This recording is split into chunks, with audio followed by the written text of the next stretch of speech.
Napoleon and all his attendants were very anxious to see as many newspapers as possible, but particularly the Courier, which they considered the ministerial paper and most likely to contain the intentions of the government respecting them.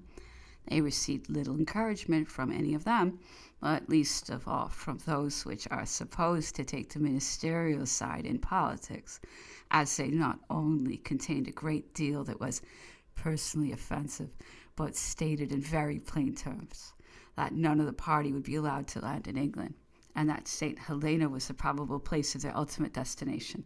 Bonaparte himself always affected to consider this a mere newspaper report, though I believe it gave him a good deal of uneasiness. His followers received it with much irritation and impatience, frequently endeavoring to convince me that our government could have no right to dispose of them in that way, and talking to me as if I had been one of His Majesty's ministers, and had influence in determining on their future destination.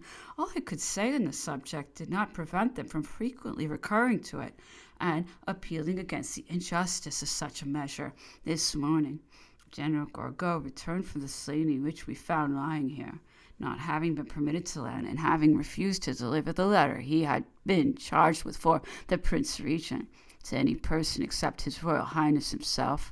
When I was conversing with Madame Bertrand, she said, had the Emperor gained the Battle of Waterloo, he would have been firmly seated on the throne of France. I answered, it certainly might have protracted his downfall, but in all probability he would have been overthrown at last, as the Russians were fast advancing, and he never could have resisted the combined forces of the Allies. To which she replied, if your army had been defeated, the Russians never would have acted against him. That I cannot believe, I said, as they were using every effort to join and support the Allies, and the assertion is ridiculous. Ah, said she, you may laugh at it, as so many other people, nor will it perhaps now be discovered, but remember what I say, and be assured that at some future period it will be proved that it was never Alexander's intention to cross the frontiers of France in opposition to him. In the course of the day, I received many applications for admittance into the ship, among others a note from a lady residing in the neighborhood, accompanied by a basket of fruit, requesting a boat might be sent for her next morning. I returned a civil answer, informing her that my instructions would not admit of her request being complied with. No more fruit was sent from that quarter.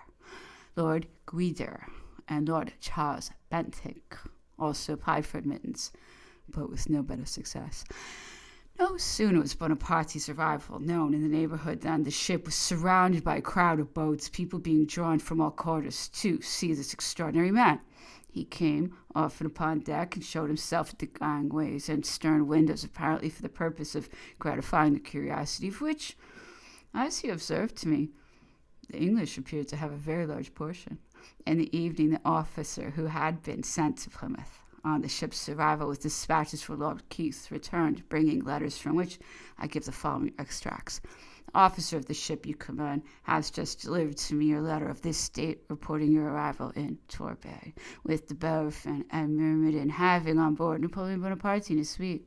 I have also received your other letter, explaining the circumstances under which you were placed when you were induced to receive Napoleon on board, and I shall transmit the same to the Lords Commissioners of the Admiralty, in confident expectation that His Majesty's government will fully approve of your conduct.